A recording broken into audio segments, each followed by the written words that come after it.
Samo fakti. Samo fakti. Samo fakti. Fakat fakti. Samo fakti. Dobrodošli u podcast Samo fakti, ja sam Mirela Pejaković-Levstek, a moj gost je profesor Stjepan Lacković, voditelj projekta fact-checkinga na veleučilištu Baltazar Zaprešić. Jesam dobro najavila? Jeste. Dobro. Dakle, bavimo se fact-checkingom, odnosno provjerom činjenica. Vi imate zanimljiv projekt koji se zove Održiva istina. Kako je on nastao? Naziv ili projekt? Ajmo prvo sa projektom, a onda možemo... Ima priča i oko imena projekta. Dakle, Baltazar je veleučilište, ne poslovna škola. Partner nam je i veleučilište u Virovitici, sličan profil škole, TV Zapad i udruga Odraz koja se već preko 20 godina bavi održivim razvojem. Zašto ta tema? Mislim trend čak zvuči ono ko moda, jednostavno stvari su danas tako postavljene da ne možete poslovati ako ne vodite brigu o održivom razvoju koji opet je širok pojam. Baltazar kao škola prati te trendove, ako predajete poslovanje morate uključiti i te teme. I kad je išao ovaj poziv Agencije za elektroničke medije, dakle poziv je bio sektorski, birala se tema i nama je ovo stvarno dobro sjelo. Mi imamo i konferenciju koju veleučilište organizira, bavi se istom temom. Dakle, tu nekako istražujemo, pokušavamo pratiti trendove i onda nekako bilo logično da odaberemo i tu temu. Mislim da smo tu i stručni projektni tim, da tu imamo nešto za ponuditi. Tako da to je otprilike bio razlog za odabrati temu, a održiva istina, mislim održiva sve što je trend, moda krene, u nekom trenu se isprostituira, neko termin održivo svugdje je sve održivo. Ovi smo se čak malo šalili, kad je fact checking, provjerava se točnost informacija, kao tražimo istinu, pa nek bude onda i održiva istina kad je već danas sve održivo, tako da ima malo ironije u nazivu, ali dobro funkcionira.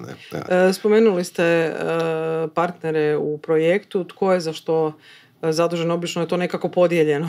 Da, dobar dio projektnih aktivnosti odnosi se na edukacije. Mi imamo dosta, onako preko 1000 studenata, Virovitica par stotina i mislim da što se tiče diseminacije projekta, nekih osnovnih ideja, dakle edukacije mlađih ljudi o važnosti fact-checkinga, medijskoj pismenosti i tako. Dakle, taj dio smo dobro pokrili jer je održano stvarno dosta radionica vezano za fact-checking, medijsku pismenost. Imali smo udruga Odraz, ajmo reći njihov najpoznatiji proizvod je njihova Akademija održivog razvoja. To je prvo prošao i projektni tim, a onda smo imali za studente i Baltazara i Virovitice također tu akademiju, dakle održali su i studentima, tako da je jako puno studenata je u stvari prošlo i Akademija održivog razvoja i edukacija o medijskoj pismenosti i fact-checking, tako da smo nekak tu zaokružili te priče, dvije visokoobrazovne institucije i udrugu Odraz, a TV Zapad nam je dobro došao kao medijska kuća. Lokalna medijska kuća ima znanje u novinarstvu, provjeravanju činjenice tako, iako je kroz projekt predviđeno da i oni malo dorade te svoje uredničke forme, daju neki svoj input stručni, s druge strane da i oni nauče o temi održivosti i oni su prošli kroz akademiju, tako da zakružili cijelu priču i s partnerima, da, mislim da. Koji su glavni ciljevi projekta? Pa glavni ciljevi projekta su, dakle, osvijestiti što je moguće više studenata o važnosti fact-checkinga, o važnosti toga da se medijski opismene, i da se osnuje fact-checking odjel, dakle osnovanje u kojem sudjeluje 9 članova projektnog tima, 5 studenata veleučilišta Baltazar i 5 studenata veleučilišta u Virovitici i provjeravamo dezinformacije u području održivog razvoja. Ima sad tu još dosta aktivnosti vezano koje podupiru cijelu ovu priču, ali na neki način, ajmo reći da je glavni cilj da se etabliramo kao ustanova, sad pričam kao Veleučilište Baltazar, koje će u budućnosti nastaviti raditi, mislim imati neke post aktivnosti nakon projekta, dakle nije ideja, mi sad imamo portal na kojem objavljujemo kako se to kaže, da debunking ovih dezinformacija, kako bi se reklo na hrvatskoj, dakle, istražujemo dezinformacije i pokušavamo ih razotkriti, ajmo to tako reći. Imamo svoj portal, imamo redakciju, imamo sad već posložen tim, dakle to je skoro 20 ljudi. Ideja je da nakon što projekt završi, nakon 2 godine, da se ta priča nastavi i mi ćemo biti educirani kao profesori, biti u mogućnosti bolje educirati buduće studente i imamo tu jednu platformu koja će ostati, na kojoj ćemo i studentima dati priliku da uvijek se nađe takvih zainteresiranih, da i oni objavljuju, opet bit će teme vezane dakle, uz održivi razvoj, nastavit ćemo se baviti provjeravanjem informacija. Ne? Kada je u pitanju veleučilište, odnosno bilo koja visokoobrazovna ustanova, činjenice su nešto na čemu se temelji zapravo ovoga razvoj, učenje i istraživanje.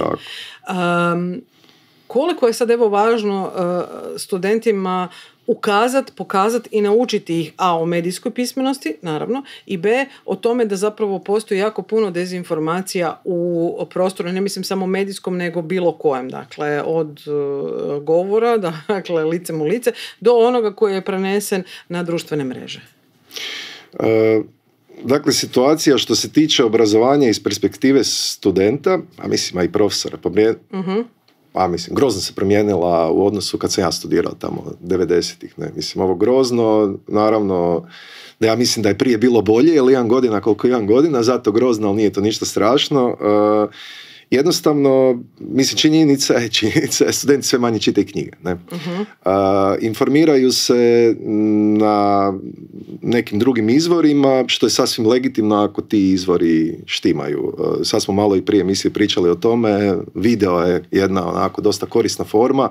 Kad pitate studente, ja pitam, imamo i Erasmus, nemamo dosta ovih studenata koji dolaze izvana, 20-godišnjaci, jel čitate blogove? Ne. Jel, ne znam, čitate novinske portale? Ne.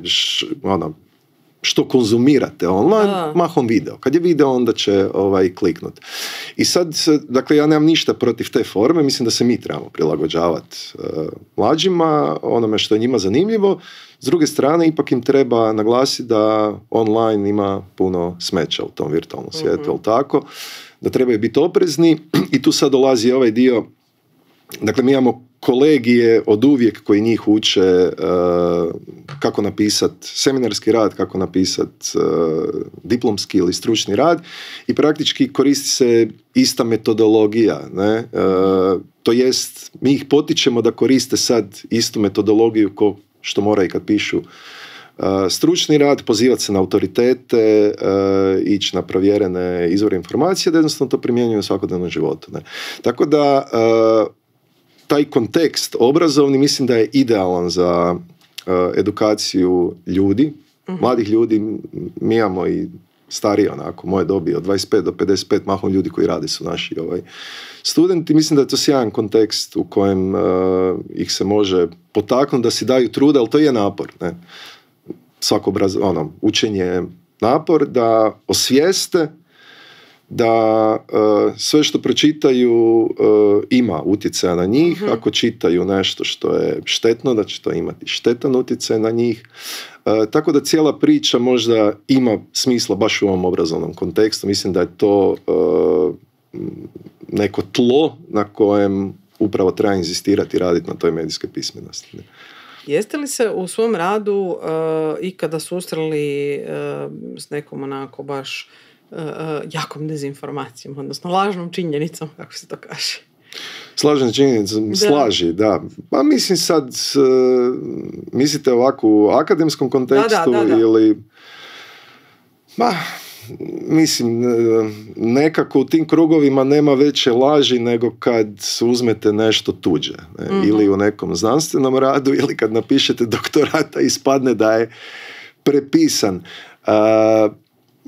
po meni je u akademskom kontekstu to je najveći krimen. Dakle, hvastate se nečim što nije vaše, a i cijeli sustav je zamišljen tako da se vi trudite, pišete, istražujete, dolazite do nečeg novog, podijelite to s javnošću, a ako to nije vaše, cijela priča pada u vodu. Koliko smo mi kao društvo osjetljivi na takvu vrstu prekršaja, to je sad drugo pitanje i vidimo da neki prolaze, rekli bi Dalmatinci, lišo, ne? Čak i kad ih se otkrije. Sad često se volimo tako uspoređivati sa Zapadom. Mislim da je čak Ursula von der Leyen imala sličan problem, ne? Pa je dogurala do najmoćnije osobe u Europi. Tako da očito ne zaostajemo tu što se tiče tih niskih kriterija vezano za te prekršaje. Zašto ste u ovom projektu stavili naglasak baš na područje, dakle, održivosti, klimatske promjene? Dakle, zašto? Mislim, ima u svakom području nosi svoje dezinformacije, lažne činjenice, laži, a zašto ste se baš odlučili na ovo? Jer neki kažu, to je područje gdje je toliko toga da... Ima, zahvalno je, ako sad uspoređujemo s ovih ostalih, 24 projekta, koliko je sudjeluje. Mislim da smo mi tu dobro odigrali, ajmo to tako reći, ne mislim tu ništa loše. Kažem, nije to palo nama s Marsa, sada smo ne znam kako tražili, bavimo se tim održivim razvojem. Dakle, tema ESG-a, ESG standarda u poslovanju je jedna vjerojatno sad najvećih tema. Europska unija jednostavno nameće tu vrstu regulacije. Prvo ide sad o svojim utjecajima na okoliš i društvo. Za početak moraju izvještavati kompanije s 500 i više zaposlenih. Sad ubrzo će doći da moraju i ove iznad 200 zaposlenih. Ubrzo, ako se ništa dramatično ne promijeni, će se primjena ESG standarda odnositi na sve kompanije, vjerojatno, u Europskoj uniji, koje će morati izvještavati o svojim naporima vezanim za to, zaštitu okoliša, njihovog utjecaja pozitivnog na društvo i okoliš.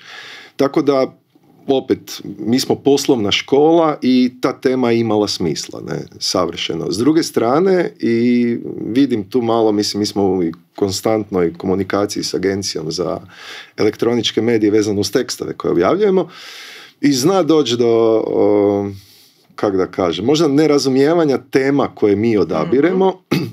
Ako ste pogledali što smo do sad objavljivali, to je dosta širok raspon tema, Cijela ta priča s ESG standardima, ne znam kako uopće to na hrvatski, kako se to zovu,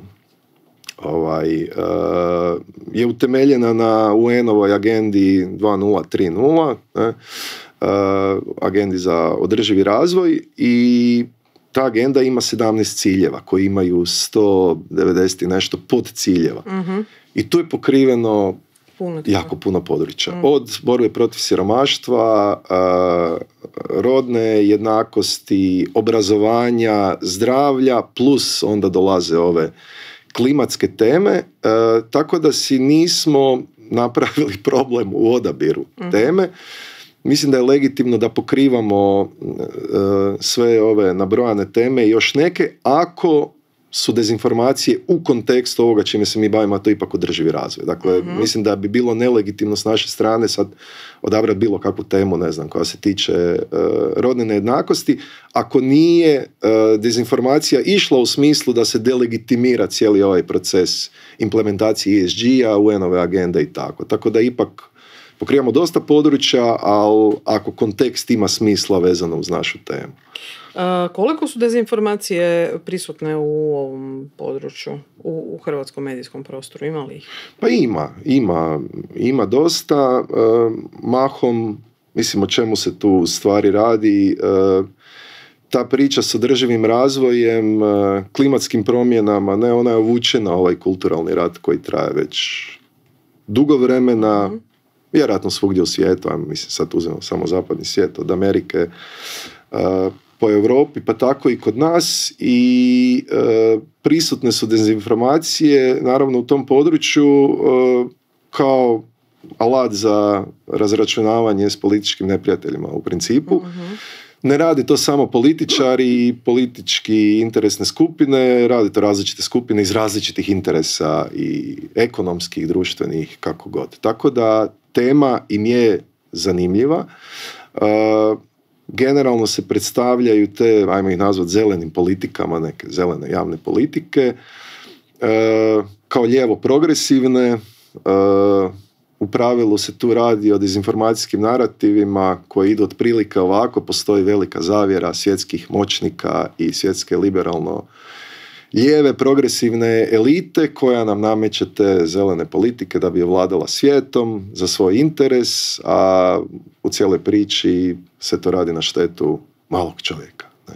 Mm-hmm. To je neki osnovni narativ. Sad se tu pojavljaju različiti likovi, osobe, različite institucije od UN-a, Svjetskog ekonomskog foruma, Europske komisije, ne? I većina dezinformacija je u službi tih nekoliko većih tih dezinformacijskih narativa. I toga stvarno ima dosta, iako, i o tome smo pričali malo prije početka ovog podcasta, dobro su kamuflirane i nije jednostavno pokazati da je nešto uistinu netočno, a ne samo nečije iznošenje mišljenja, što je legitimno. Ne? Zanimljivo je da je svaki put, dakle bilo koja tema da se radi, kada su pitanje dezinformacije, uvijek je netko veliki i netko moćan, taj koji ljudima ugrožava, i sad redom ovisno o temi o kojoj se zapravo radi. Zašto su stalno uvijek taj jedan neki neprijatelj, neki glavni moćnici, ti su koji ovoga rade štetu? To su ti kodovi teorija zavjere koji funkcioniraju. Teorije zavjere služe tome da nekome kompleksan svijet pojednostave na jednostavan način. Uh-huh. Pojednostave na jednostavan način. Što je jednostavnije. Da, što je jednostavnije. Da. I to su priče koje mi razumijemo. Mislim, to su priče koje mi učimo iz hollywoodskih filmova. Ako baš hoćete, uh-huh. Uvijek je tu neka elita koja radi protiv malog čovjeka i zato je nama tako kako nam je, a nije nam dobro. Uh-huh. I najskloniji za povjerovati tim teorijama zavjere su upravo ljudi koji su i lošeg materijalnog stanja, ne idem baš u životu i tako da, mislim, ne čudi. Mi imate, ne znam, mi sad da analiziramo pop kulturu, filmove, vrti se par tih biblijskih priča s istim motivima, tako i kod teorija zavjere, ovo je neki osnovni model. Uh-huh. I lakše je, ne znam, uzmite Bill Gatesa, nešto smo o njemu pisali. Uh-huh. Njemu kače sve od koronavirusa, guranja ovih ESG standarda. U Americi je to taj DEI, Diversity, Equity, Inclusion programi. On je omiljen. Onda Soroša, da tu ne zaobiđemo famoznog Soroša, ne. Lakše je ljudima pojmiti, svijet je opet grozno kompleksan. Uh-huh. I što više učite o svijetu, sve manje znate, vidite koliko je to kompleksno, ljudi imaju potrebu shvatiti svijet. A možda se ne baš toliko truditi i uložiti napor da o svijetu nešto nauče i onda jednostavno su skloni povjerovati takvim jednostavnim pričama koje im objasne stvari, eto, to je to. I tako im je lakše živjeti. Dakle, mi ko bića, biološki, antropološki, kod hoćete, imamo potrebu shvatiti svijet. Mhm.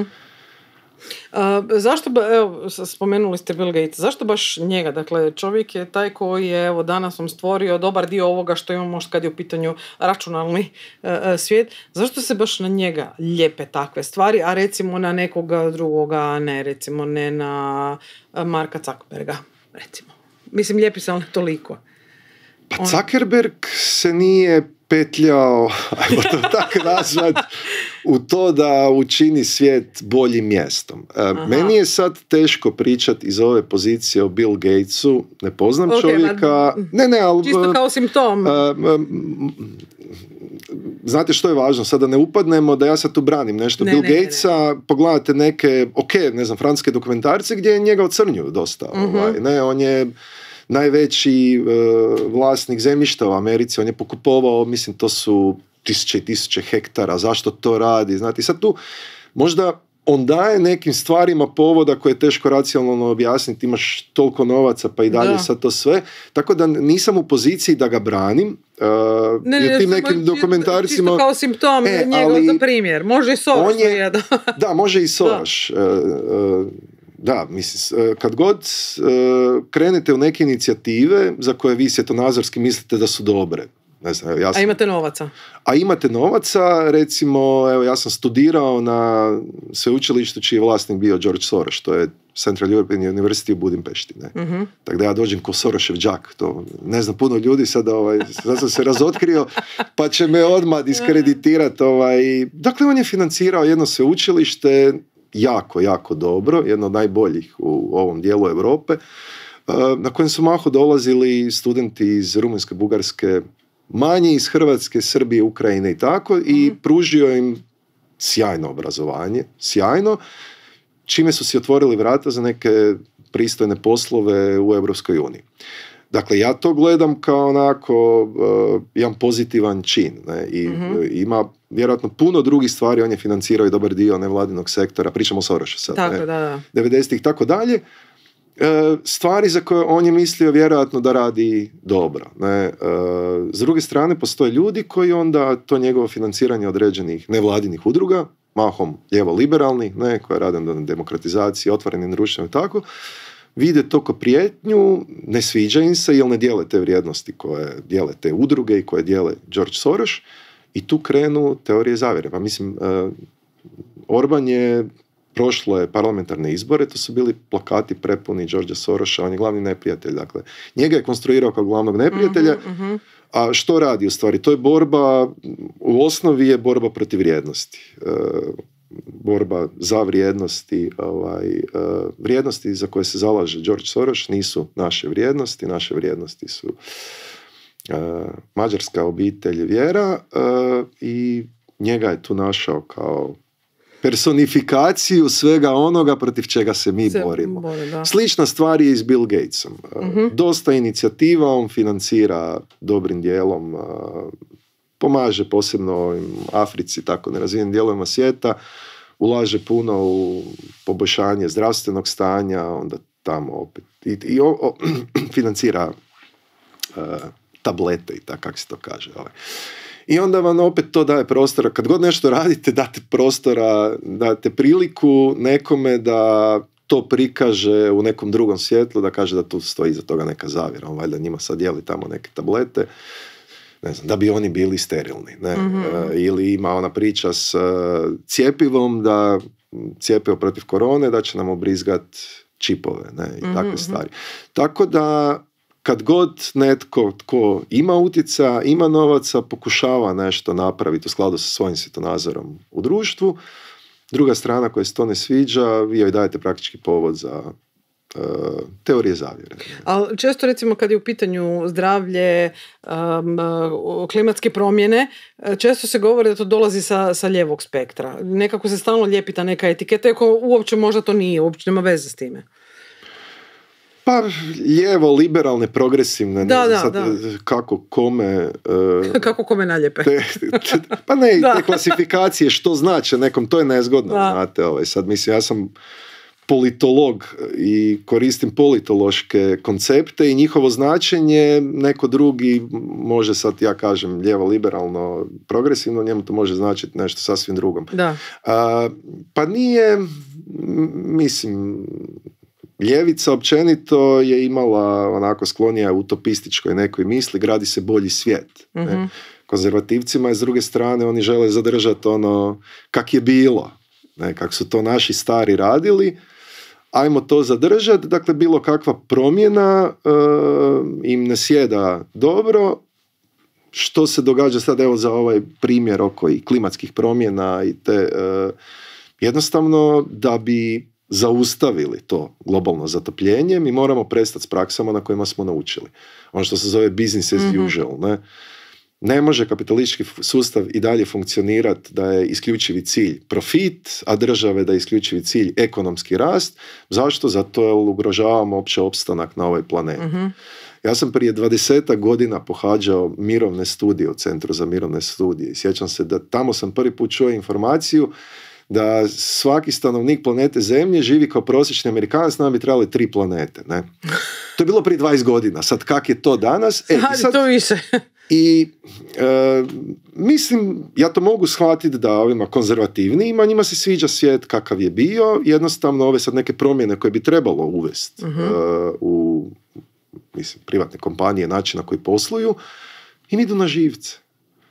Ne vole promjene, a da bi došli do neke utopije, nekog održivog svijeta gdje vladaju mir, stabilnost, blagostanje, gdje smo svi jednaki, niko nikog ne diskriminira, mi se moramo mijenjati. Dakle, svjetsko društvo mora ići u neke promjene. Konzervativcima promjene idu na živce, ovi na tome rade i tu dolazi do sukoba. Ali ne treba to biti tak žestoko u stvari. Apsolutno. Mogli bi malo više pričati međusobno. Slušajte podcast Samo fakti. Samo fakti. Samo fakti. Možete nam navesti neke konkretne primjere kojima ste se bavili, evo, dezinformacija koje su imale negativan učinak kad je u pitanju, dakle, tema kojom se bavite? Ili efekt nekakav koji nije bio? Nema, postoji ta famozna woke ideologija sad i dobar dio ovih nastojanja oko uvođenja ESG standarda, dakle, Europska unija mjeri utjecaj tvrtki na društvo i okoliš. Cijela ta priča se etiketira tom woke ideologijom, skovan je i termin woke kapitalizam i priča je opet, sada ne ponavljamo, slična. Svjetski ekonomski forum, UN, Europska unija, velika zavjera oko uvođenja tih standarda, s time da njima mislim, kritičarima ESG standarda u stvari su preselili područje borbe više na ove društvene teme.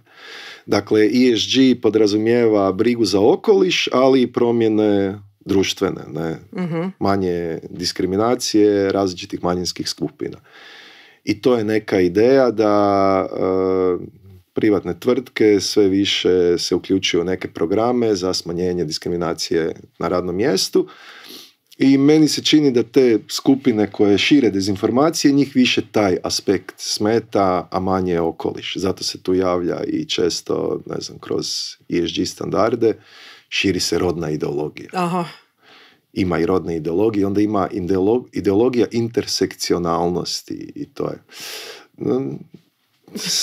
Sve nekad uđete, sve to razumljivo, zašto sve to njima smeta, u čemu su uspješni kritičari, opet, da sad ja ne pričam o njima kao o nekom mitskom tijelu, kritičari i ovi koji šire dezinformacije, uspješni su o tome, tim kovanicama oni u principu kontroliraju jezik. I oni koji se, njihovi suparnici na neki način, kad počnu koristiti te njihove kovanice, ušli su u njihov svijet gdje oni bolje kontroliraju. I to je u stvari borba ta s dezinformacijama ili ovi koji šire dezinformacije, što žele, u stvari žele kontrolirati jezik. Zašto? Jer jezikom konstruiramo društvenu stvarnost kad se diseminira putem medija i onaj koji ima kontrolu nad tim, taj je uspješniji. Ovi konzervativni desničari, iako ja ne bi čak konzervativno ima svoje posebno značenje, ovi novi desničari, radikalni desničari su puno uspješniji u toj kontroli jezika, u nametanju svojih termina kojima operiraju i mislim da se tu ovi ljevoliberalni slabije snalaze. Da se vratim na pitanje, dakle, woke kapitalizam, to je glavni dezinformacijski narativ ili woke ideologija. Po meni, mislim da sam to u jednom tekstu i ne samo ja, ima dosta dobrih tekstova o tome, to je taj jedan prazni označitelj koji u stvari ne znači ništa, svako u njega opisuje značenje kojemu odgovara po potrebi. Dakle, jedna riječ koja onako zvuči, znate, važno, kad neko kaže, a to je woke, onda ovaj drugi klima zna i onda se koriste to kao način sporazumijevanja, da, na istoj smo strani. I ta priča ide, dakle, guraju je ove lijevo-liberalne udruge, guraju je političke elite koje mahom nisu demokratski izabrane. To je teza. Dakle, neka birokracija, to posebno u kontekstu Europske unije. To gura da bi promijenila naš dobar, stari, tradicionalni način života i mi sad uzvraćamo udarac u ime slobode. Sloboda je sad taj ključni termin. Da se vratimo do Zuckerberga kojeg smo spomenuli, pa neće on biti ta osoba kad se nije uključivao nikakve on radi svoj posao, on zarađuje milijarde i sad nešto on tu bio malo za vrijeme administracije Joe Bidena, kao ajde, nešto ćemo probat malo dati ovim fact checkerima nešto novaca da tamo nešto fact checkiraju. Malo ću čak i podržati borbu protiv klimatskih promjena, ali čim se promijenila administracija, evo njega u borbi za slobodu, pravo glasa protiv cenzure, to su prave američke vrijednosti, vratimo se na startne pozicije. Da. Koji slučaj fact-checkinga vam je bio najteži, a koji najlakši? Najteži? Da.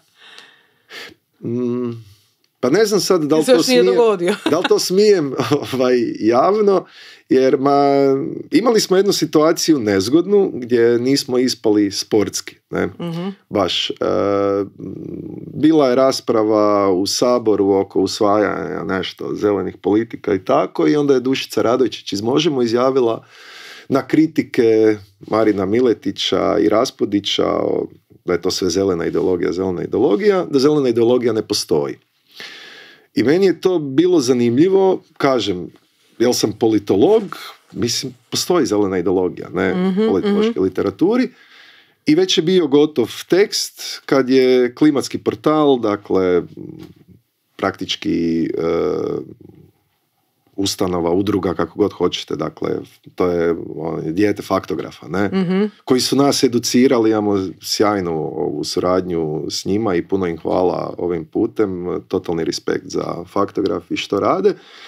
Je izašao tekst u kojem se Petra Vidova, dakle glavnog urednika, u kojem tvrdi također isto što i Dušica Radojčić, da zelena ideologija ne postoji. I sad je bila opcija što sad napraviti, možda nije sportski, da mi koji smo tek fact checkeri u nastajanju fact checkiramo nešto što, a i rubno je, znate, da je to fact checkiranje. Neko tvrdi zelena ideologija ne postoji, ali mislim mi ulazimo u ta neka područja, ona su nama važna i da pojasnimo ljudima što je što. Ne? Jer ta ESG ne razumije to baš svako i ne treba. I na kraju smo ipak odlučili objaviti taj tekst i dodali smo da je i Vidov u ovome, dakle malo smo se referirali na njih. I mislili smo to će proći, ništa neće. Međutim, onda je Petar Vidov napisao tekst u kojem nam zamjera metodološki neke stvari i tvrdi da zelena ideologija je prazni označitelj. I onda si ja opet dao truda, mi sad kad dobijete morate opet odgovoriti. Uglavnom, pitanje najteži fact checking je taj, jer smo, imao sam dilemu što napravi, da li uopće ulaziti u to, a cijela priča stvarno nije ispala sportski. Ne? Kažem, cijenim njihov rad, mislim da možda se tu, mislim da je legitimno da neko razumije neki pojam. Ali onda s druge strane, ako i mi i oni pišemo o tome da je rodna ideologija prazan označitelj, moja teza bila ako ćemo sve označavati praznim označiteljem, onda prazni označitelj više ništa ne znači, jel tako? Postoje neki termini koji su legitimni u političkoj znanosti i nisu prazni označitelji. To je bila osnova. Ali ajmo reći da mi je sad žao što smo u to ulazili i to mi je bilo najteže, ne, recimo. Ali to vas moram pitati, evo, dakle, novinari, da li fact checker ili ne. Dakle, novinari često znaju utvrditi neke činjenice i reći to je tako. S druge strane, kada akademska zajednica kaže čekajte samo malo, to je tako, jer je metodologija u akademskoj znanosti ipak malo drugačija, dakle mora biti sve referentno popisano. Tu dolazi do ipak malo sukoba. Ma nije to sukob. Znate o čemu se radi? Slična stvar je s populizmom. Ne? Time sam se isto nešto bavio ranije, jer moj doktorski rad je bio ideologiji radikalne desnice u Poljskoj. Sam bavio tim nekim i ideologijama i tim osnovnim pojmovima. Što je radikalno, što je desno. Da. To je isto ogromno. Što često nazivaju ovu našu desnicu ekstremna desnica. Pa nije, ali da možemo reći nije, onda moramo znati što kažu politolozi, što je ekstremno, znate, a što je radikalno. Hoćete reći može napredovati. I politolozima su od principu postoji neki konsenzus oko tih nekih pojmova i ne bi bilo loše kad bi novinari baš oko tih pojmova, da se bolje razumije, konzultirali politologe, oko nekih drugih stvari sociologe, oko nekih drugih stvari, ne znam, čak i ministarstva, što god. I mislim da bi to bilo korisno za svih. Ja podržavam dijalog i sa suparnicima, neistomišljenicima, da bi taj dijalog imao smisla. Mi moramo biti na pojmovi koje koristimo, neki zajednički nazivnik mora postojati da bi se uopće razumjeli. Tako da mislim da ne ispadne sada kritiziram novinare, ne bi bilo loše i mnogi to rade. Prije nego se koriste tako nekim pojmovima, pitati ako nisu sigurni, ima tu, mislim, mi imamo mala zemlja, nevelika akademska zajednica, lako je doći do svakoga, ali tako, mislim da to ne bi bilo loše. Da. Društvene mreže su veliki izvor dezinformacija, dakle, koju god platformu otvorili danas, svatko piše što god želi, bez apsolutno gotovo ikakvih sankcija, osim ako nije baš nekakve prijetnje. Koliko je teško razlučiti prosječnom korisniku što je istinito, a što nije. Evo, konkretno možemo kod klimatskih promjena. Tu ima, hvala na pitanju, svega. Pa teško, mislim, ovisi koliko je upućen u temu. Prosječan, dakle ne govorimo, ne govorimo dakle nekome ko se time bavi, nego evo prosječan konzument. Dakle, otvori Facebook, X, svejedno, Instagram i tamo nađe, evo sutra pada zelena kiša zato što su zli, ne znam, birokrati Europske unije sagradili tvornicu koja pušta magnetska polja. Sad sam stvarno otišla. Ne, jasno. Pa mislim, teško će razlikovati, da ne kažem da je nemoguće, uvijek je moguće. Mislim da je ključno tu, mislim, ja to mogu sa studentima, rijetko nastupam javno, ali ljude, s obzirom na stvari koje se sad izdogađale, dakle, posebno i s Facebookom i s ovim Twitterom, ne, kak je sad X, ne? X. Ljudima jednostavno govoriti, vidite, vi se tam možete dobro možda zabaviti, ali to ne da nisu legitimni izvori informiranja, nego je to onako, sad u nekim postocima puno su veće šanse da će vas neko tamo nešto slagat, prevarit, nego što ćete tamo nešto naučiti. Mislim da bi trebali ići u tom smjeru, educirat, osvještavat, je li to termin, ljude da jednostavno nemojte to koristiti za informiranje. Koliko god i ovim pozitivnim likovima društvene mreže dobro dođu jer širi doseg publike, ne? Mislim da jednostavno upozoravati na oprez nikako drugačije. Da vraćamo se, mislim, kak će teško, ako nije u temi, naći si neke izvore, portale kojima vjerujete i kad se želite informirati, pa čak i platiti neke portale, ne? Neki žive od donacija, kojima vjerujete, koji su vam dobri, s kojima se slažete, koji vas informiraju, educiraju, zabavljaju, i češće njih posjećivati nego ovo. Jel bi bilo dobro da postoji recimo software u kojem možete provjeriti činjenice? Pa bio bi sjajan, iako ne znam kako bi taj software radio ako sad pratimo ove chat GPT-eve i to kako funkcioniraju i oni povlače informacije od svukud pa i od neprovjerenih izvora i oni izbacuju odgovore koji nisu uvijek točni. Pa bilo bi sjajno, ajmo zamišljati bolju budućnost. Google za provjeru činjenica. Tako je, evo, pitan ga, moguće, ne znam.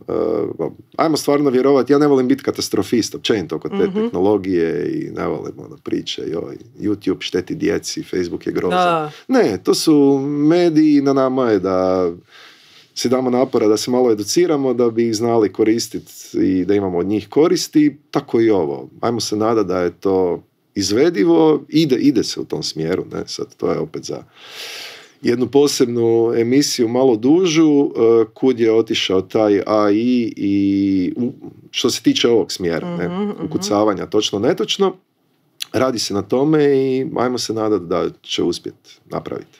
Koliko je, sad kad smo došli do umjetne inteligencije, koliko ona muti vodu, ajmo tako reći, s obzirom, evo recimo Europska unija ima sada propise da se svaki tekst koji je pisala umjetna inteligencija ili slika mora biti označen. U Americi to nije tako ili negdje drugi, ali u Europi to sad treba biti tako i postoje ljudi, opet birokracija, koji će provjeravati je li to napisala umjetna inteligencija ili živ čovjek. Koliko je to dobro? Čisto da možda ljudi, pitanje da li će čitati disclaimer, ali evo da ipak negdje bude označeno nije pisao čovjek. Pa, sad bi morali prvo tu razlučiti za što je važno da je pisao čovjek. Ne? Koje su to informacije za koje je bitno da ih je čovjek napisao. Ja i dalje na umjetnu inteligenciju gledam kao na koristan alat koji može skratiti posao tamo gdje je legitimno da ga skrati. Tako da sad oko ovoga da će brže izbacivati dezinformacije nego što bi to mogao čovjek, a opet smo na istom, ne samo što će količina biti veća, ali sad da je važno da se zna što je napisao čovjek, što je umjetna inteligencija, ne vidim konkretno zašto bi to bilo važno. Mislim, može napraviti dobar scenarij za film, ne? Da li varam kad mi dobar dio toga napravi ChatGPT, a ne ja, pa nam pojma, ako je film na kraj dobar. Jel vam studenti koriste ChatGPT za jel navedu? Ne? Ma ne. Ne, mi smo sad u fazi da kao izvor, mislim. Prvo smo krenuli kroz par kolegija, a sad ja vodim studij koji se zove komunikacijski menadžment, diplomski studij, je u pripremi poseban kolegij ću uvest gdje ćemo ih educirati kako to koristiti da je legitimno, dakle da ne varate, a opet s druge strane da im pomogne. Mislim da je blesavo išta zabranjivati, naravno da će ga koristiti, ali postoje situacije u kojima je to legitimno koristiti, da pače poželjno, jer vam krati posao. Ne? I one situacije gdje nije. Kad ih ja negdje pitam za mišljenje o nekom eseju, recimo neki position paper, 2 stranice, gdje oni moraju na temelju pročitanog iznijeti neki svoj stav, pa naravno to je nelegitimno koristiti, a i to se vidi. Da. Ja vidim, kak da vam kažem, sad mislim, ljudi koji puno čitaju imaju taj fini osjećaj za nešto što je napisao čovjek, a nešto što je napisao stroj. Ili i dalje bezlično, ne znam, sada mu ne navodim ime, jedan dobar onako stručnjak u ovim kreativnim industrijama, ne u PR-u, marketingu, smišljanju reklama, isto u jednom podcastu pričao da u tom kreativnom sektoru ChatGPT može doći do 5. stepenice, ali 6. i 7. nikad neće dostići ovaj neki fini, onaj ljudski, da uzme u obzir i kulturalni kontekst, što je duhovito, što nije u našem okruženju, to ne može. A to se osjeti onda i kad trebate izraziti svoj stav, ljudi su malo nespretni, ta nespretnost je lijepa, ne, u izražaju. A ovaj to onak napiše hladnjikavo. Tako da, tu ne. Ali u puno stvari, evo spomenuo sam to pisanje scenarija, stvarno može pomoći onako, štedi vam posao. Poprilično. Pa da. Koliko je važno provjeravati informacije prije objave, prije korištenja na bilo koji način, da li je riječ o novinskom uratku, da li je riječ o znanstvenom uratku, i što učiniti ako se recimo vidi i zamijeti da su te informacije netočne ili iskrivljene činjenice, odnosno ono što bi se reklo rastegnute do maksimuma. Što u tom trenutku učiniti? Recimo, evo jeste vi naišli na takve? Pa, mislim, najgore je novinarima, ne? Danas da bi bili konkurentni, morate objaviti vijest odmah i sada i isti tren.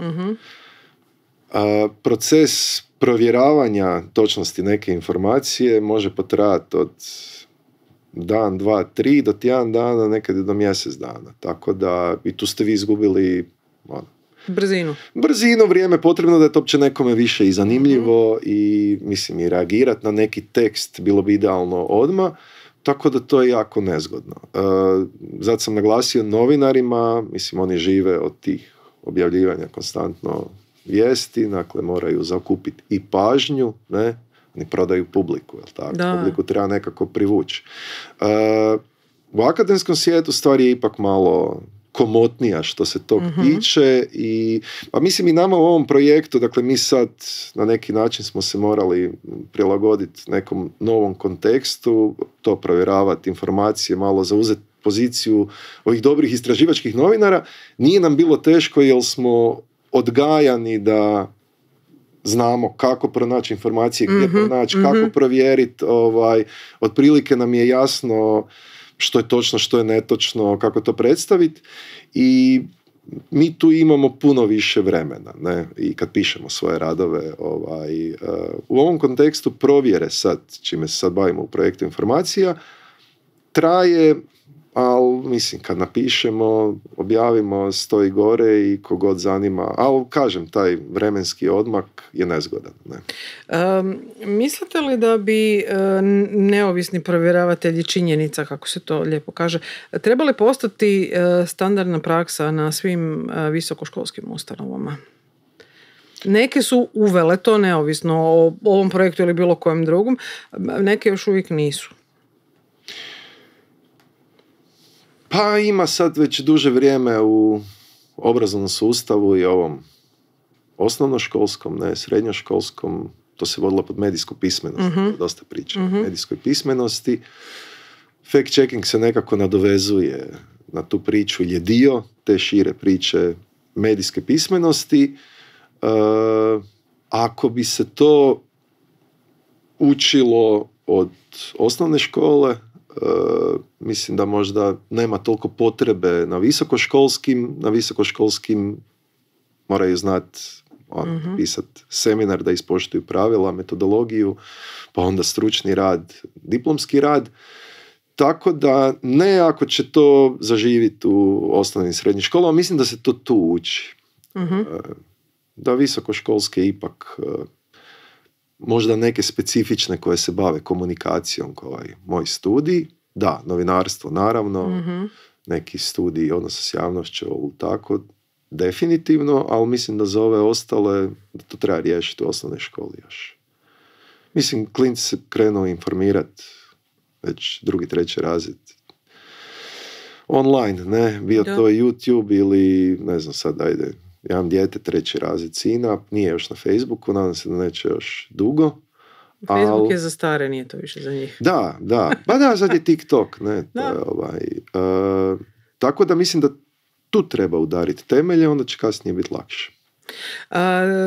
Medijska pismenost je tema koja se zapravo često spominje u kontekstu fact-checkinga, upravo zato što kada ljudi znaju raspoznati činjenice, znaju što je dezinformacija, što je misleading information, što je kriva činjenica, ne alternativna nego kriva. Od škole, a ako se krene od osnovne škole, sjajno. Neki tvrde da se treba približiti djeci kanalima s kojima oni komuniciraju, jer ovi dosadašnji baš ne daju previše uspjeha. Pa da, mislim, mi odrasli se tu trebamo prilagođavati, stvar je njihovog izbora, uopće ne želimo ulaziti zašto sad je djeci TikTok. To je jednostavno tako. Mi sad možemo tu bacati po podu, čupat kosu i plakat, ali to je jednostavno tako, treba taj okvir prihvatiti i probati im se približiti u tom njihovom svijetu. Vezano za medijsku pismenost imate različite pristupe, ne?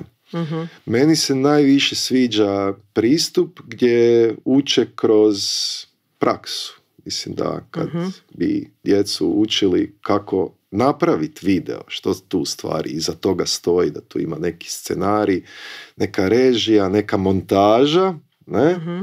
I da je to u stvari proizvod koji je proizveden, da to nije nešto što je sad ovak snimljeno i gotovo. Da bi kroz taj proces učenja kako se to radi, oni se puno bolje medijski opismenili nego da mi njima to, mislim, aj sad ex-katedra, nije ex-katedra, mislim da može biti u grupama, priča o tome, mislim da se neće uloviti. Da kroz proces kreiranja medijskih sadržaja će oni shvatiti koliko se tu može u stvari manipulirati. I kroz to mislim da bi im pomogli, jer nekako vidimo posebno ovu kreativnu industriju već sad i u budućnosti. Njima će trebati znanje o kreiranju tih medijskih formi. Svako dan se može objavljivati, pa zašto ih ne još dodatno educirati, a u isto vrijeme bi se onda znali i bolje zaštititi, jer bi znali što taj proces podrazumijeva i kako se sve tu može manipulirati. Tako da medijska pismenost super stvar, ali kažem, ima različitih pristupa. Nisu mi baš svi jednako dragi. Da. Hvala vam puno na gostovanju, puno sreće sa projektom i sa njegovim nastavkom kad završi sam projekt, odnosno sa fact-checkingom. Puno toga smo saznali i nadam se da ćemo još čitati o klimatskim promjenama i održivosti. Hvala vam puno na gostovanju. Puno hvala vama na pozivu. Samo fakti. Samo fakti.